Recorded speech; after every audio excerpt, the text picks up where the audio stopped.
Let's do it. Alrighty, here we go. My name is Marty Fox from WHITEFOX. Now, here's the deal. Welcome to another episode of With the Fox, with, of course, Marty Fox himself. And this morning, well, if you've ever been to a major event or a party and you've tasted a chicken sandwich, chances are it was made by someone from this man's company, Bruce Keebaugh of The Big Group. It's so nice to have you with us. And firstly, congratulations on an incredible career. Thank you. An incredible life. Incredible life. Well, you've got to live life well. And so that's probably the biggest learning is how do we live life well? Do it in parties. Work in parties and events. Do something you love doing, you know, and you do that, Marty. And I was lucky enough to sort of have a T intersection in my life that sort of took me into that world by accident. So it started, let's go back to the start. Vic Uni. Yep. Went through doing hospitality. It was actually called Footscray Tech, actually. It says in my bio, Victoria University, that it was Footscray Tech. It was full Footscray Tech. So let's put the bullshit aside. So was that the dream growing up? Were you someone who, you know, you loved helping people? What was it about that path that attracted you? Well, I always say don't get into hospitality unless you're hospitable, because there's a lot of grumpy French waiters out there, you know. So for me, I loved people. You know, I spent half of my school days on the number 69 tram and the number 8 tram going from party to party in Kooyong Road. So for me, it was sort of a natural state of evolution being at events. I wanted to be an international diplomat. I thought I'd fly around the world and solve world peace one canapé at a time, but that didn't sort of happen. So I ended up as a barista at Pellegrini's. And I really enjoyed the camaraderie and the energy that hospitality sort of has about it. It has a theatrical piece, like the doors open, the customers come in, and you need to put the show on. That said, I was the worst waiter I think Melbourne's ever seen. There's probably many people in Melbourne I dropped coffees on and lemon granitas and God only knows what else. But I left there with this sense of generosity of spirit, and so I decided to go into hotel management. So that's when I went to Footscray Tech / Victoria University, and that led me on a path of an internship that sort of gave me my T intersection of would I go left or would I go right. And did you get into hotels or? No, I did. Well, what happened was you had an internship, and so where was that internship? Well, that was the fun fact. The Grand Hyatt, which I think you'd all know on the corner of Collins and I think it's Russell Exhibition, had just opened. It was like the fanciest thing in Victoria. No one had seen anything like it. And so I got an internship there and I thought, oh, this is it, it's gold. But I'd also slipped my CV into the private home of this Melbourne caterer called Peter Rowland. He had a beautiful house here in Toorak. And so I thought I may as well just put the resume in there as well. And was Peter Rowland the creme de la creme? He was the absolute society of sort of Australia. If you're having a big party, you were Bond, Packer, Skase, Rowlands did the lot. So and where did you grow up? How were you exposed to Rowland? Oh, well, through parties, through growing up, through getting on that tram. I mean, the parties I went to didn't have catering, but they both had the scraps from the parents' stuff the night before. So I had this meeting with them and I was like, this is fun. You know, this is really interesting. And it wasn't hotel management. And in many ways, it was probably the risky move to go and work with a smaller business than an international hotelier. But it was very defining for the rest of my life. Absolutely. And just touching back on one thing there, you said, you almost offhandedly said you worked at Pellegrini's. That's one of the most iconic, the first coffee machine in Melbourne was at Pellegrini's, right? So you actually got an insight into hospitality at the grassroots level in Australia. True hospitality. And of course, unfortunately, the patron of him, Sisto, sadly passed away a few years ago. But in terms of, I think, hospitality in Melbourne, that is the one.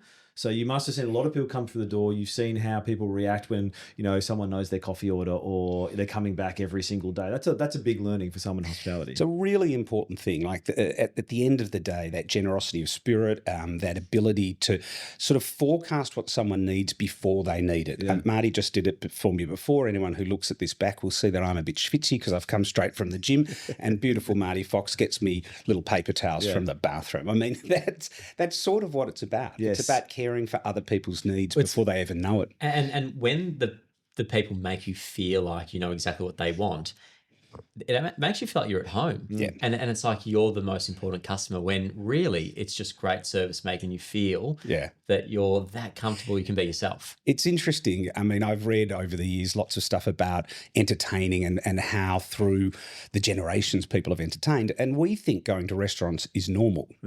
But, you know, in the late 18th century, I mean, you had your big palace and, you know, carriages were sent at 12. You had dinner with your friends and then you got in the carriage and went off to someone else's massive palace and had a party.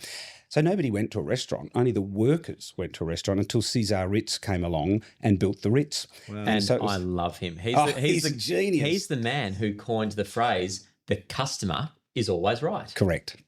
And so no one had been, if you were well-to-do, you never stayed in a hotel, let alone, because there was no bathroom, you didn't have your maid, your stuff. He all of a sudden built this incredible hotel with individual bathrooms and maids on every level, and then you got dressed as you would in your palace and went downstairs for dinner. I mean, it changed the landscape of hospitality. The Ritz did. Cesar Ritz, yeah. So if I grew up in Melbourne, so if you lived in Melbourne, chances are, and I was one of them, you worked for a catering company. Yeah. Now, I hate to tell you this, I worked for Peter Rollins. We all did. Well, there you go.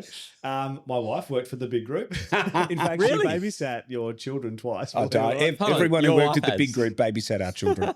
It was like a rite of passage. Hey, I rope in all the sales coordinators. Did you babysit anyway, that's another story. But what I was going to say was it was a fantastic job in your early 20s to be doing catering.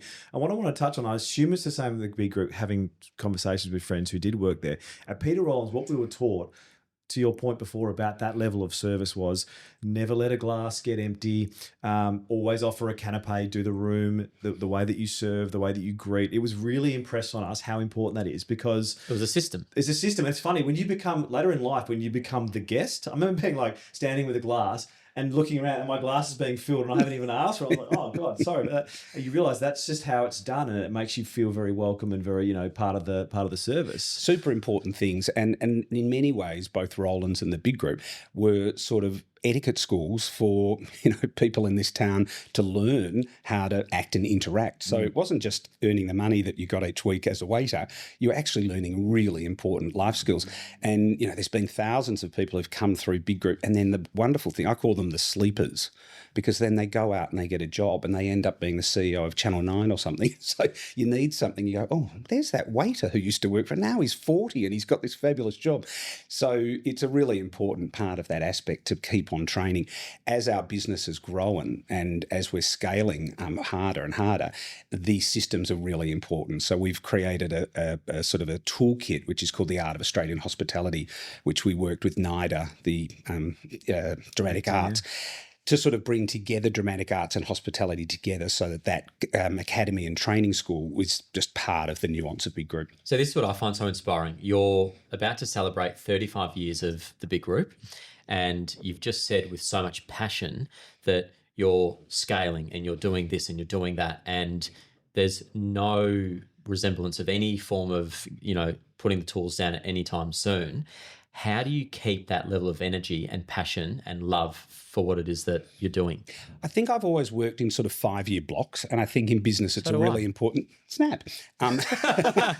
So if someone says, what are you doing in 10 years? I have no idea, but I'll tell you exactly what I'm doing in 5. Correct. And I think if you don't goal and you don't have vision forward, then you're never going to strive to get there. I mean, if the finishing line keeps moving, how does the team know where they're going? So the art of business to me is making sure everyone's in their lane, they know where they're going, and they've got a clear finish line. You have to do that for yourself as well. Otherwise, you can't take the team on the journey.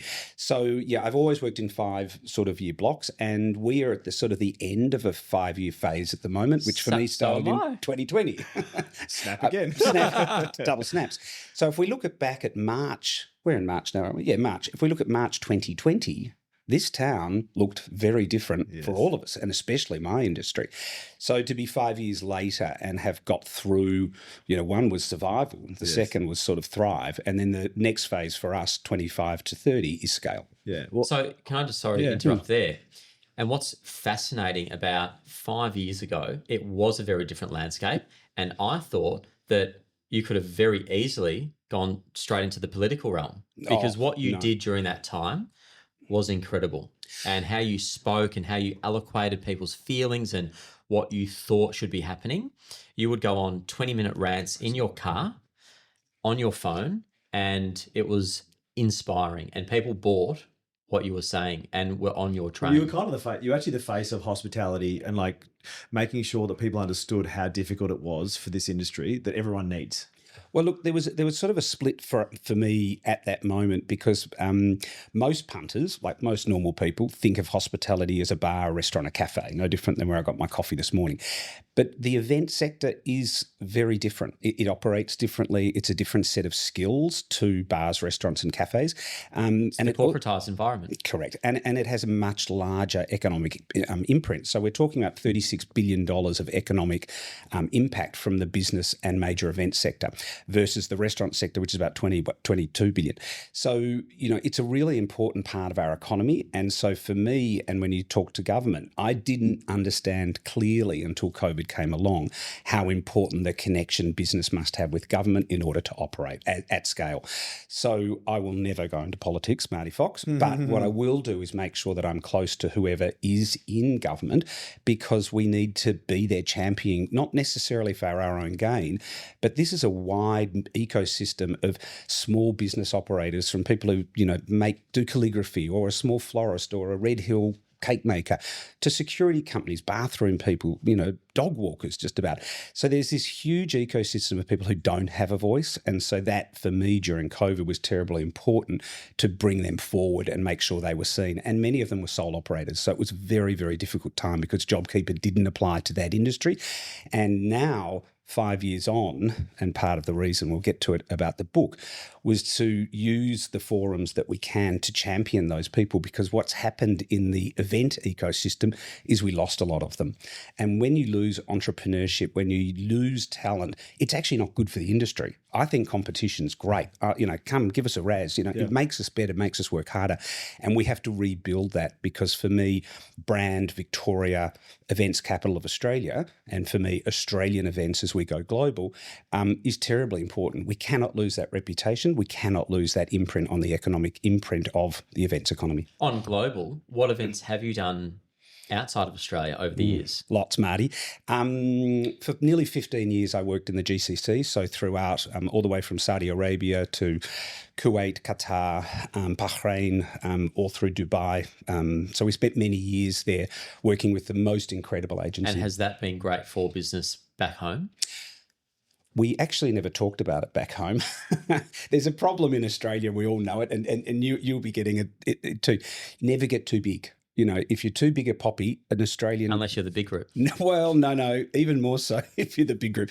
I mean, we for 35 years have not really been, if you know, you know, but if you don't, you don't. So we are not a public mass-marketed business. There's a nuance to what we do. We're dealing with very top corporate. We're dealing with very wealthy people in their private lives. So there's a discretion to the work that we do.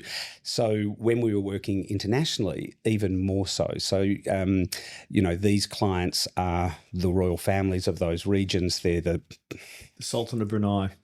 Actually, yes. I had a feeling you might have done. And did you yourself travel over for those particular events? Yeah, they're very nuanced. So it's very difficult for more junior team members to understand how to deal with that culturally, but also sometimes politically. But the nuances of how you operate in that environment is very tricky. So I was finding I'd be in the region for 5 weeks, getting something ready, smashing out the event and then coming back, which I loved. We learned so much. I saw the most incredible things like you wouldn't believe. Well, some countries don't even have alcohol. They don't even allow alcohol when you're doing a party. Maybe not where you can see it, but sometimes I mean, as soon as we'd land, I'd call the Australian embassy, find the ambassador and say, I'm in town. Yeah. If you want to invite me over for a drink, I'm there, because the only place there was any booze was the embassy. No names or region, but just a really memorable story from that period.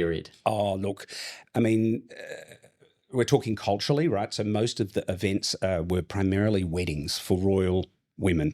And at that level, and remembering in that region, there's probably 25,000 royal princesses. So being a royal princess isn't, like a Tuareg princess. Not so much cachet. Like a Tuareg princess. But we did this one wedding, and it was one of the first that we did. It was in Riyadh, and there was 2,500 women invited. And so we've understood that. I get the logistics of that. And I was fascinated because no men are allowed in the room. So all the women come in haute couture. These dresses are $300,000, $400,000, $500,000 each kind of thing, let alone the jewels they're wearing is probably another 4 or 5 million.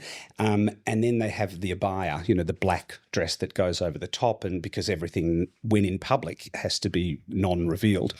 But then every princess comes with a maid, every maid comes with a driver. So you're talking about 2,500 cars, 2,500 maids and 2,500 drivers, let alone the guests. So the scale was just extraordinary. Is it in a residence? We normally, and this would not be my part of it, was we went to do the food, the hospitality, the service, the staff, and we were with another agency who'd build the most extraordinary environments. And what type of food do these people want? Do they want Australian food? Well, let me say one hump or two. We learnt to cook camel. And that was pretty fascinating because they have these massive ovens, because a camel is not an easy thing to roast on a Sunday, let me tell you. So you actually need a special oven for it. So yes, we did used to do camel, but the desire from the Middle East was to have westernised. So they got the chicken sandwich. More so whatever was fashionable in Paris, whatever was fashionable in London. Levant. Correct. Whatever the latest thing in New York. I mean, they loved our Australianality, but it was more a desperation Please tell me for to have Europe. arancini ball. You got to have an arancini. They do like brown food, I have to say. Would you then have local staff trained in your system, or would you take Australians overseas? Interesting question. The most sort of desirable thing within that region is many of the staff are from the Philippines, Malaysia, etc. So, and there's a massive workforce there already. But to have Western Caucasian staff is considered very upmarket, elevated. Yeah, correct. So we would literally whiz out to Tullamarine, because a lot of the airlines you might know are sort of owned by those same clients, and 100 of us would get on the plane and pop over, and 13 hours later we'd be in Dubai. You would take 100 Australian staff over? Yep. And would they be signing NDAs? Yep. And very strict NDAs, very strict rules on everything. Then we also, too, when we couldn't get enough staff, we'd get a whole lot from Czechoslovakia, and they'd come in from Victoria's Secret and Abercrombie and Finch. Oh, my God. They'd come down for a couple of days and do the work. So and how off we'd go. How do you organise that? I'm fascinated with the logistics of that. The cost and the... Well, cost is not necessarily the hardest problem we have. More so it is access. But when you work in different cities, and it doesn't matter whether it's Buenos Aires or Paris or, Saudi Arabia and Riyadh, you can break down any city. There's a Marty Fox in every city. There's a Bruce Keebaugh in every city. Yeah. So you'll find the best florist. You'll find the best staffing person. You just have to scratch the surfaces. Yes. So once you do that, then you can break a city down pretty quickly. I said this to my brother. I said, I can unlock a city in 4 days because I just proved it. Well, you can and you can't. You might unlock it, but you might actually never get to the treasure chest. Yeah, you'll scratch the top. Scratch it, which for me, it's like, that's why they say picking a lock. Yeah. Because you can unlock it just through just going like that. Yep. So, but every city's different, but they're all the same.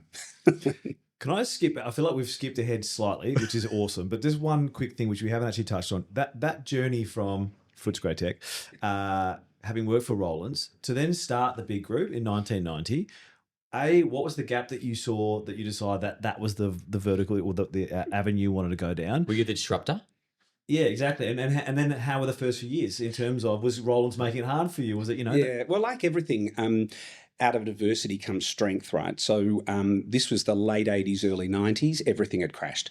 So I was whizzing around Australia in a private jet with a ham under my arm and a bag of linen in the other for the Scases or whoever having some fancy party. And then the market just blew. And how old were you at the time? 19. So on gets the plane one day, Chikasani, and so I have a lot to thank Rollins for, not only my big group success, but my marital success, because that's how we met. And so we've you been met together her on the plane? On the plane, yeah, going up for the Scases for the 19? Brisbane Bears at 19. Yeah, I met Charlotte. 19, I met Charlotte at Did you? 19. Yeah, well, it's good because you know what, you grow up together. Absolutely. It's easier. Yeah, it's easier. So, what was the question? I've lost my train of thought. How did then what was that the trajectory. To, yeah. So what happened was the market fell out. Rollins were like, we've got to burn people straight away. You've got to make the decisions. And so I was, I'd sort of got to a point I was doing quite a lot of more high end work, and then my job was to be the van man. I was like, I've done too much to be the van man. I'm here am I at 19 thinking I'm too good for that. Anyway, so I left and I went to the Carlton Football Club and pushed a trolley around the stadium for a year working for Spotless. And as shitty as that was, I learned so much about money and margin and cost protection.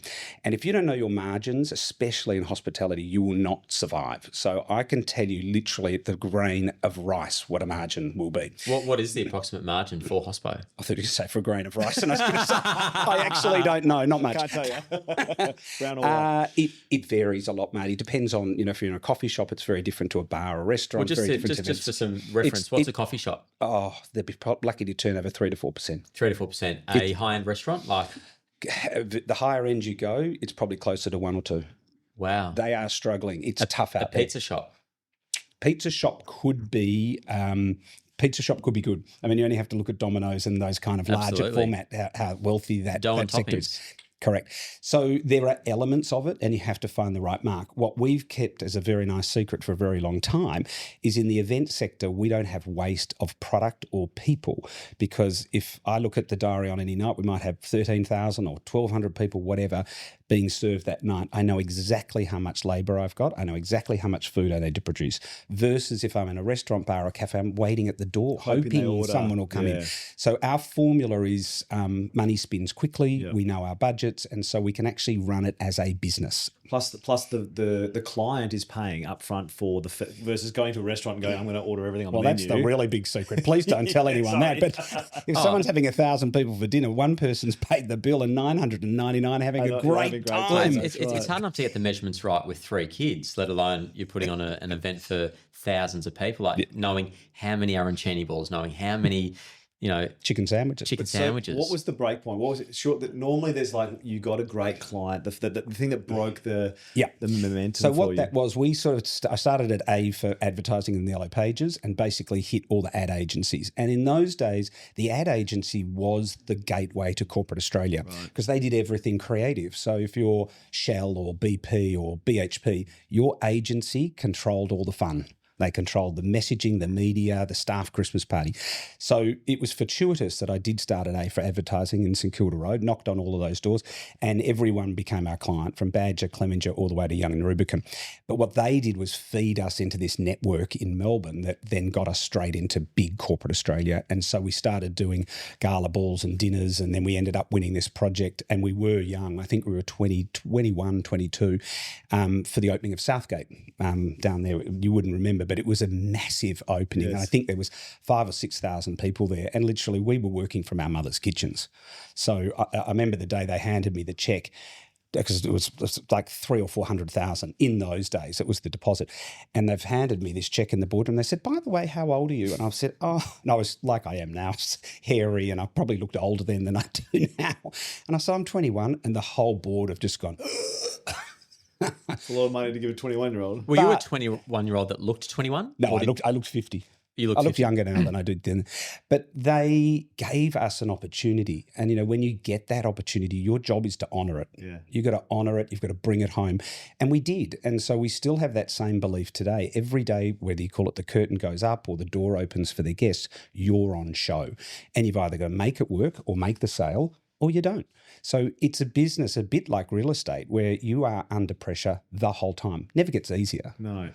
But you also have you've now imprinted yourself on major events. So Flemington Carnival, you're always there, things like the Grand Prix or the Australian Open. Like we have a lot of major events here, big groups there. Yep. So when did that start and how was that? That started pretty much from the inception of the business because it was this triangle, right? So it was the at home in Toorak for, ladies for Mahjong lunch for 6 or Betsy's 21st. And then once the trust comes to do the wedding, in the office, it was the boardroom lunch, it was the annual staff meeting, it was the AGM. And then in the major events sector, it started as a little car park in the back of the boot at Flemington to the stuff that you see now that we build 3-story pavilions. Yeah, correct. I love the range that you've got, this highly intimate setting, the biggest day of your life being the wedding, and then the biggest day on the calendar for the corporate. So you're touching the same people, but in 3 different food mediums, which is, you would look at it not even as work. No. Because it's You're literally living through your business. Well, we become sort of a constant in people's lives because we're there for the funeral, we're there for the birth, we're there for the wedding, but then we're also at the office solving the problem, and we're also there. So we're a sort of a continuum. So the network becomes very interesting because when there is a downturn, you look at the sectors that you're in, and we're in every sector by accident. So that's been a really interesting for the business. When did you? What about bricks and mortar? Because you've got a few venues. You took over the Belgian Beer Cafe. It's now the Ormond. It's a beautiful. That's one of the best venues in terms of just look and feel in Victoria. Which we're there tomorrow night. Oh yeah, that's where the party is. Yeah, but I mean, so when was the decision? Okay, let's also get some event space. It makes sense if you're doing events, having a space that you can run your events in. What was important was we were doing so much sort of temporary work, building it, pulling it down, building it, pulling it down, and it's not sustainable. It's been fun, and very much what you see in the book is a lot of that beauty, but it's 24 hours and then it's gone. What I knew we needed was revenues that were spinning the whole time, and the most important thing is that asset, revenue generation. So to me, optimizing a venue 7 days a week, breakfast, lunch and dinner. So you've got to be in corporate, you've got to be in private, and then you've got to fill those Sundays as well. So, God love a bar mitzvah, it gets fills in that Sunday. So I love it. Mazel tov. Mazel tov, exactly. So we did move into venues. It's a really important part to have those products for our clients, both privately and corporate. And where are those venues? They're all over the place. We've just opened in Sydney. We took over the MCA on Circular Quay there. There's 5 venues in there. One does 1,000. There's a couple on the roof. We've built restaurants, cafes. And then we just opened in Sydney last week Illumina, which is a large corporate meeting business event space. Big. That's 1,000 packs, which is good. And then in Melbourne, Ormond Collective, Luminaire, Glasshouse. So those assets are important. As a seller, I'm a celebrant outside of this work. I do a lot of weddings, and I've done weddings at Luminaire and Ormond Collective and stuff. And you do notice when you go to events, when you get served the sort of ceremony food, you're like, oh, here we go. The food is beautiful. Your food is exceptionally. It's known that way. It's like, it's big group food. It's going to be good. I think that's just a huge tick, because there's times when you sit down at events and you get served the chicken or the fish or the beef or the fish or whatever it is, and you're like, here we go. But that makes a difference too. When you're serving food en masse, it is very hard to cook a steak well. Right? To make sure that eye fillet is tender. So that's something I'm sure you guys pay a lot of attention to in your team. We do, and market perceptions changed a lot, right? People expect a restaurant experience within a catered environment. So they sort of forget that there's 600 people and you're hanging off a cliff and you're in a barn down in Bairnsdale or something. Yeah. So, bringing in the facilities and understanding how to create those environments in nuance of space is very important. And we often take celebrity chefs out of their fabulous commercial kitchen and take them to our environments. They're like, oh my God, this catering world is tough. So it's very different. But the food is the cornerstone of where we started. It is still the reason why people call to bring us in.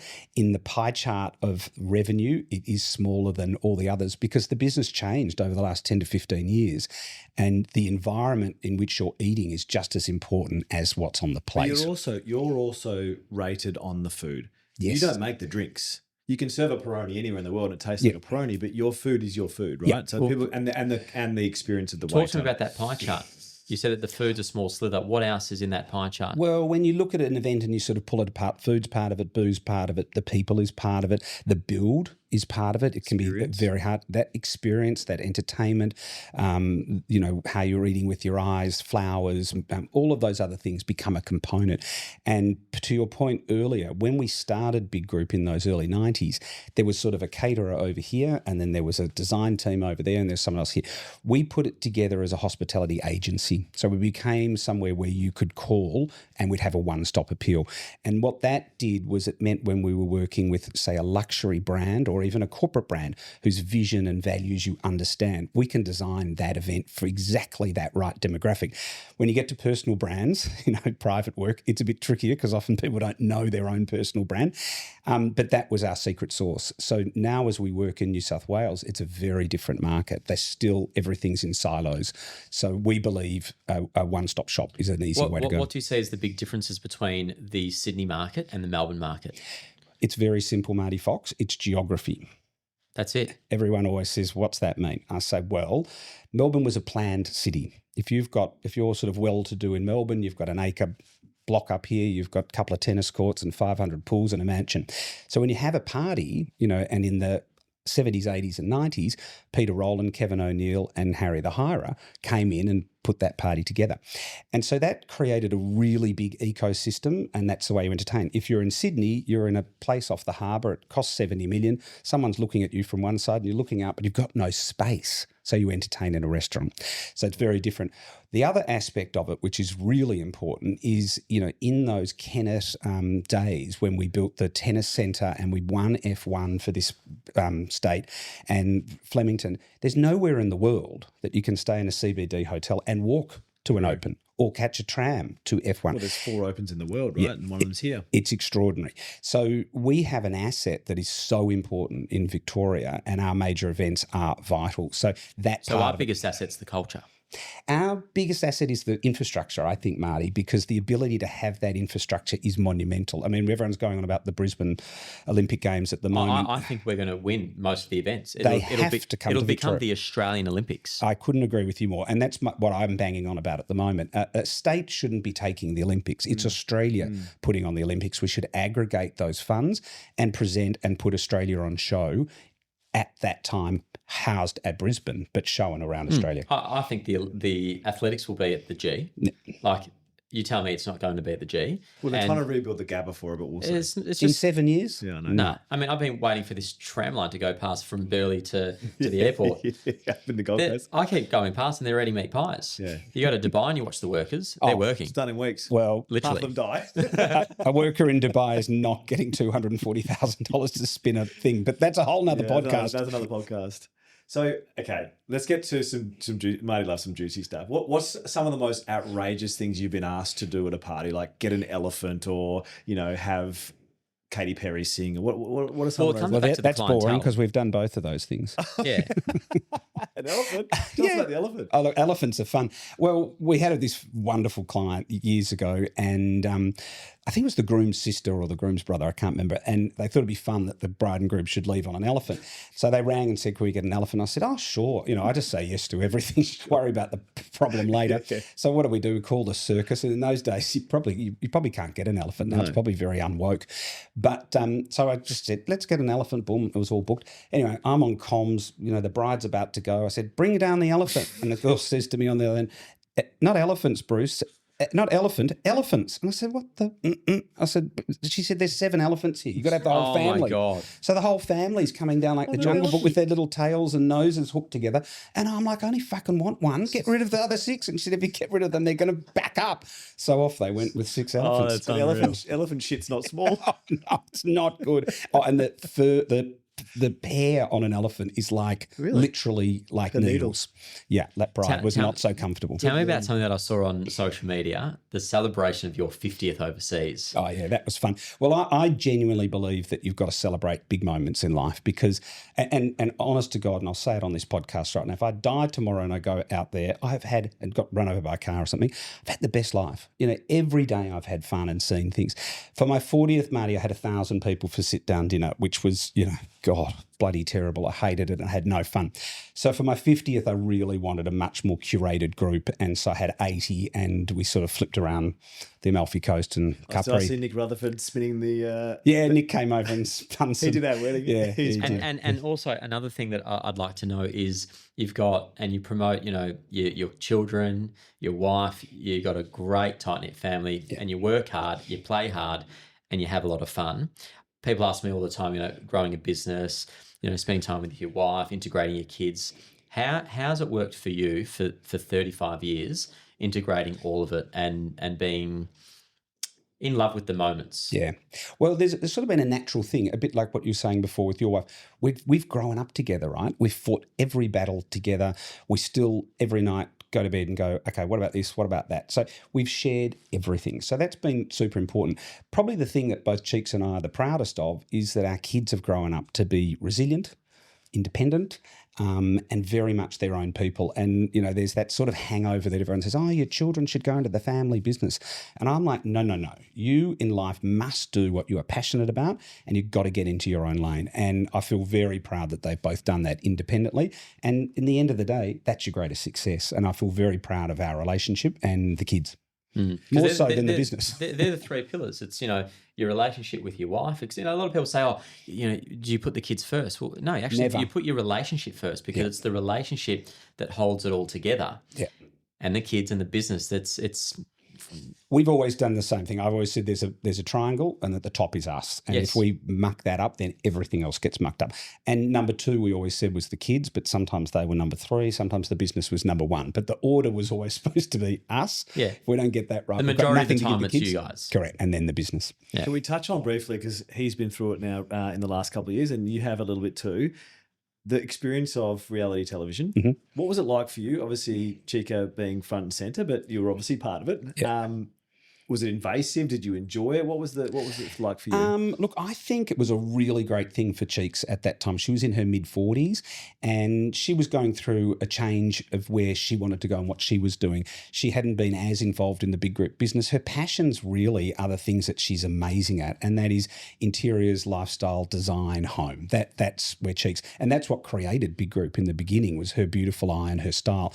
So when that opportunity came on, she was sort of like, well, why didn't I give this a go? So she did, and she loved it. She had a really good time. In the beginning, we went into that as, here's a great way to showcase our business. Here's a great way to build revenue and sales. Now, it didn't actually transpire like that necessarily into sales, but from a brand point of view, it gave us national awareness, right? So it was really good. What it did for Cheeks personally was it allowed her to create a personal brand. So that once she could nationalise that, from her books, that led her to the commercial contracts that she now has with Harris Scarf and Blue Illusion. So she's been able to monetize that original brand from that show and also have a successful career that she's having a really great time at. So it's important, I think, to use those mechanisms well.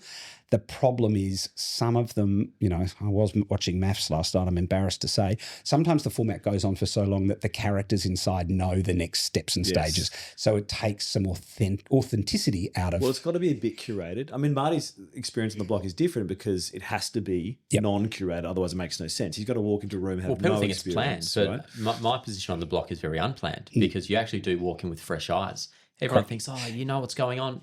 No, you don't. It actually makes for better television. It's the same as your team sent me the questions for today. I didn't look at them because for me, I find it more natural just to tell my story with you guys. Same as when you go on and they've done some hideous room or some brilliant room on the show. Your reaction's important. We think so similar because whenever there's questions, he's always saying, do you want to say anything? I said, no, I don't want to say anything. Yeah, I prefer not. Like, it's the I'd same rather as not, because CVs. you know what? We trust ourselves off cuff. Yeah, and I say to when someone sends their CV, I want to read it. You tell me your story and you show me why I should employ you. It's much easier. Yeah, because they can write whatever they Who's want got the on time the CV. to read all those things? But people can write whatever they want on the CV. I can smell shit a mile away. Yeah, correct. And you're either a salesperson or you're not a salesperson, and we'll see it very quickly.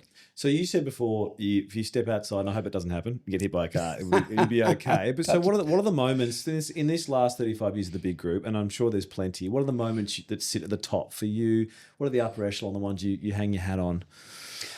South Bank being the big one, or South? I'm not very good at that. That's an interesting question. So the DNA of where we come from, who we are, all that stuff. I mean, I'm a little old Catholic. So, to say, oh, gee, did a great job. I've got to get the Salice out in the morning and beat myself up. So I don't look at it that. Unfortunately, I'm not good at looking back. Right. I like looking forward. Okay. So that's why the book was a very emotional thing for me to do, to try to compile all these memories into one sort of space.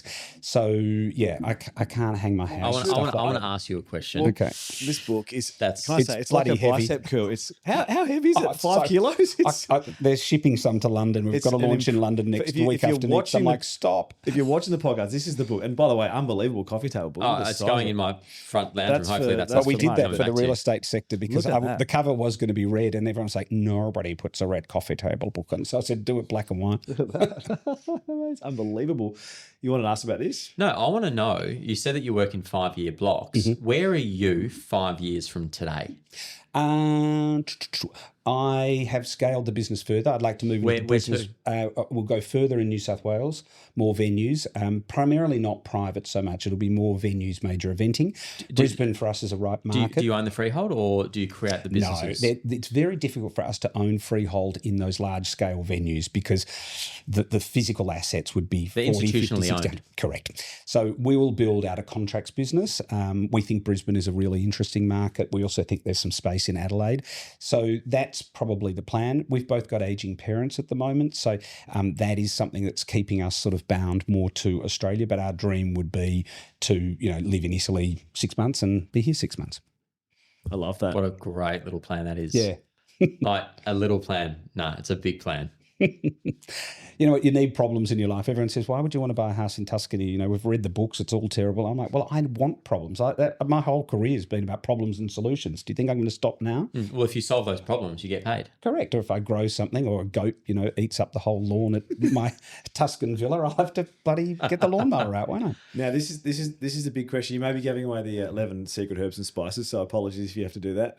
If you work in catering or you've been to a catered event, the chicken sandwiches are the king, right? And I worked at Rollins, so Yep. the chicken sandwiches. Totally. So the big group chicken sandwich, how many incarnations was it perfected? Look. Is it about the mayonnaise? Is it about the dill or the tarragon or whatever? Do you know, is it? I've called myself a sandwich man for a really long time, and it's a great line, especially when you're travelling. If you go, what do you do? And say, I make sandwiches. And you end up having an interesting conversation with people. I didn't invent the chicken sandwich. No. Peter Rowland probably didn't even invent No, the of chicken course not. sandwich. But it's so sort of contrite with our business, so there's nothing to it. No, it's mayonnaise, it's chicken, Mayonnaise, it's chicken, tarragon, some herbs, shove it all in. The key to it is actually how you prepare it, and you need to wrap them up. Each sandwich, this is actually the dead truth, you got to have a lot of chucks with a lot of water on it. Yeah. You've got to wrap each one Yes. up with like two little babies, and you never cut two on top of each other. Like I see people cutting like 10. It's like, no, everything has to be fluffy. So there is a whole ordinance of what No, but goes sorry, on. just on that, because you talked before about the big name chefs coming to your kitchens and saying, whoa, but literally, and I remember at Roland's, there's an off-site kitchen. A lot of this stuff is pre-cooked or at least half-cooked and then prepared and taken on site. There is an art to being able to prepare something half and still have it fresh when the person picks it off the plate, right? That's the art of catering. It's the science behind it, Yeah, isn't it? yeah, there is. It's a logistics business, right? So if you're not good, and we've got a lot of OCD people who work with it, so I love them because they've got everything in order, they've got everything in lines. If you're not planned, the roots of your event are not strong, the tree will fall over. When do you ever go to events that you don't do and say, oh, this is, and see something and go, that's amazing. Oh, I love how they did that. Do you still pick up on those little things when you're at things? Look, I used to on social media see the most amazing things around the world. I think the medium's changing, so we're not seeing as much stuff. And that was one of the reasons I did the book as well. We stopped putting our creativity out there because it was just being sort of raped and pillaged and taken away. So we wanted to put it into a format. There are amazing people doing things all around the world, and it's exciting. Well, I'm really excited to help celebrate with a lot of your network, close friends, customers, people that have admired what you've done over the last 35 years tomorrow. Yes. And what can we expect? Oh, look, tomorrow is going to be, it should be fun. It'll be crazy because, going back to where it all sort of started, it's such a hybrid of Melbourne society, corporate, the major events industry, government, philanthropy. So it'll be licorice all sorts of guests, which I love. And what I feel very proud of, there's generational guests coming there. So the grandparents, the children, the grandchildren, and the great-grandchildren, all that series are my client. So that's something to maintain those networks and relationships. That's what I feel proud of. Can you tell us what it was like, just to finish off here, might sound like a silly question, but I just love it, growing up as a Bruce in Australia? Because Bruce, the name Bruce... Who calls a baby Bruce? You don't hear of baby Bruce anymore. Or But in Barbara. Australia, it's such an Australian name in the 70s I keep and hoping 80s. it's making a comeback. Like I see ads on the TV. Bruce. It's like, Bruce, get over here. It's such a shit name. Reminds me of Can Bruce has gone mad? Can Bruce has gone mad? Can Bruce has gone mad? But It is but tragic. in the 80s, like the names like Kevin and Bruce. Oh, and now and you call your Greg kid and- Wolf or, Tarragon. Yeah, exactly. So, yeah, no What one... was Bruce like being a Bruce? Oh, I got teased. I got Did teased you? all the time. And that makes you resilient, Of right? course. Because that makes you sharp. Either you punch someone in the face, which I'm actually now quite good at, or you become sharp-witted. Yeah. And so for me, I used sharp wit to get through But that. it also it's your moniker. It's like people know Bruce Keebaugh. Like Yeah. it's right there. So it's your thing. So But someone call a baby Bruce. Can't you have another one? You'd call baby after Imagine me, that. wouldn't you? If a fourth comes Fourth. and it's a boy, Four. You don't want four. Body it's and Bruce. No. Bruce Fox. I'm not having Bruce going to Tarago, so let's not have a fourth No, it'll child. be a care Bruce carnival. has to be in a Porsche. So good. It's so good to have you. I feel like we need another one where we can just talk just stories about the parties you've done. You've got some incredible experiences, but honestly, iconic Australian business. Congratulations on everything you've Thank achieved. you. We love having you on here, and good luck with the next 5, 10, 15, 20 years, Bruce. We'll keep on making those sandwiches. Thanks, boys. It was fun to See you chat. tomorrow night. We'll do. Thank you. Done. That was amazing. Easy. Thanks, Bruce.